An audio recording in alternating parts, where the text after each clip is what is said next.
Pernah kebayang nggak gimana kalau cara kita beramal itu bisa menciptakan manfaat yang nggak ada habisnya? Jadi bukan cuma sekali kasih, tapi terus-menerus. Nah, hari ini kita bakal ngebahas sebuah model keuangan yang super inovatif yang bisa melakukan hal itu. Namanya wakaf produktif. Coba deh kita pikirin bareng-bareng. Amal yang biasa kita tahu kan seringnya sekali jalan ya. Kita kasih, terus ya udah, selesai. Tapi gimana kalau ada cara beramal yang justru modalnya itu terus tumbuh dan menghasilkan kebaikan selamanya? Nah, ini dia ide besar di balik konsep yang akan kita bedah hari ini. Oke, untuk bisa paham revolusi ini, kita perlu mundur sedikit, lihat akarnya dulu.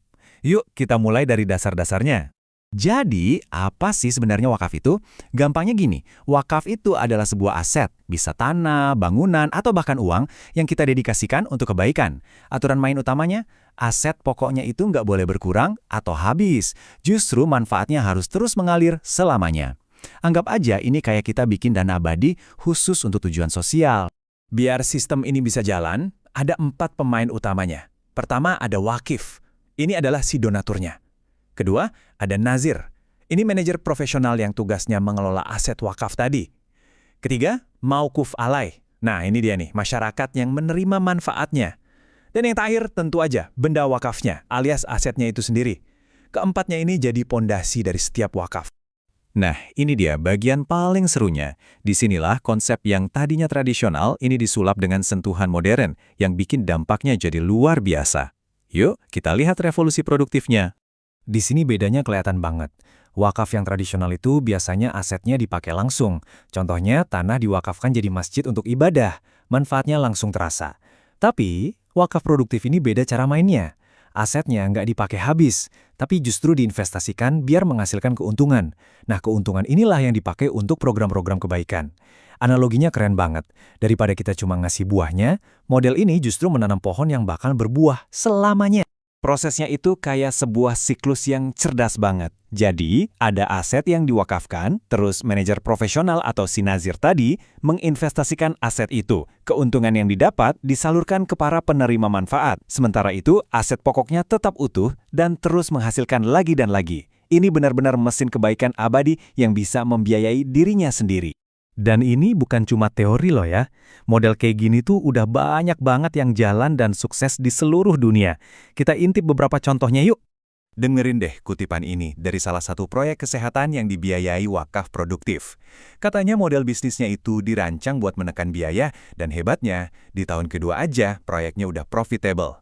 Ini bukti nyata kalau model ini bukan cuma soal dampak sosial, tapi juga sehat banget secara finansial. Yuk kita lihat beberapa contoh konkret lainnya buat nunjukin betapa fleksibelnya model wakaf produktif ini. Kita mulai dari Arab Saudi. Keuntungan dari Menara Zamzam itu dipakai buat operasional kota suci. Keren kan? Pindah ke Singapura. Ada apartemen yang keuntungannya dipakai buat mendanai kegiatan masjid dan pendidikan. Di Malaysia, sebuah terminal bus hasilnya buat memberdayakan UMKM lokal. Dan di Turki, ada rumah sakit yang udah ngasih layanan gratis ratusan tahun dari dana wakaf. Bervariasi banget ya. Dari properti komersial sampai infrastruktur publik, model ini fleksibel banget. Oke. Setelah kita lihat potensi dan contoh suksesnya di dunia, pertanyaannya sekarang, gimana dengan Indonesia?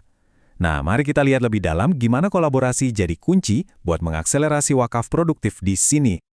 Tapi, walaupun potensinya gede banget, tentu ada tantangannya. Seringkali para pengelola wakaf itu bingung nyari proyek bisnis yang cocok. Terus data aset yang potensial juga masih kurang. Belum lagi akses ke pendanaan yang pas juga jadi salah satu kendala utamanya. Terus solusinya gimana dong? Jawabannya ada di sebuah terobosan digital, namanya Satu Wakaf Marketplace. Platform ini itu dirancang khusus buat jadi jembatan yang menghubungkan semua pihak yang terlibat buat mengatasi tantangan-tantangan tadi. Dan platform ini nggak jalan sendirian loh. Di belakangnya ada ekosistem kolaborasi yang kuat banget. Mulai dari otoritas pemerintah kayak Badan Wakaf Indonesia, ada asosiasi para manajer wakaf, forum bisnis, sampai lembaga-lembaga pelatihan. Semuanya gabung jadi satu buat memastikan sistem ini berjalan dengan profesional. Nah, buat para manajer wakaf sendiri, manfaatnya jelas banget. Mereka jadi gampang nemuin mitra bisnis yang bisa dipercaya, proyek mereka bisa divalidasi sama para ahli, dapat dukungan resmi dari pemerintah, bahkan dapat akses ke peluang pendanaan baru.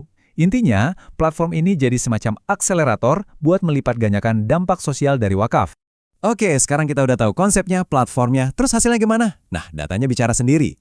Coba perhatikan angka ini, 5.929. Angka tadi itu adalah jumlah manajer wakaf profesional yang berhasil disertifikasi lewat program kolaborasi ini.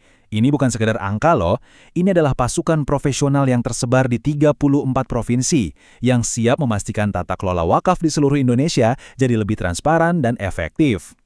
Dampaknya kelihatan jelas banget dari data ini. Coba kita lihat Kota Padang misalnya. Sebelum ada program ini, skor tata kelola wakafnya ada di level kurang baik. Sesudahnya, melonjak drastis jadi sangat baik.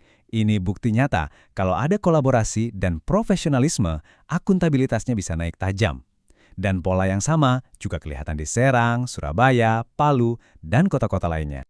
Jadi apa kesimpulannya? Dengan menggabungkan 3 hal, aset abadi, manajemen yang profesional, dan kolaborasi lewat teknologi digital, kita bisa membangun sebuah mesin filantropi yang dampaknya luar biasa. Pertanyaan besarnya sekarang, mungkinkah model yang terbukti sukses di Indonesia ini bisa jadi cetak biru untuk merevolusi cara kita semua berbuat baik di tingkat global? Sebuah pemikiran yang menarik untuk kita renungkan bersama.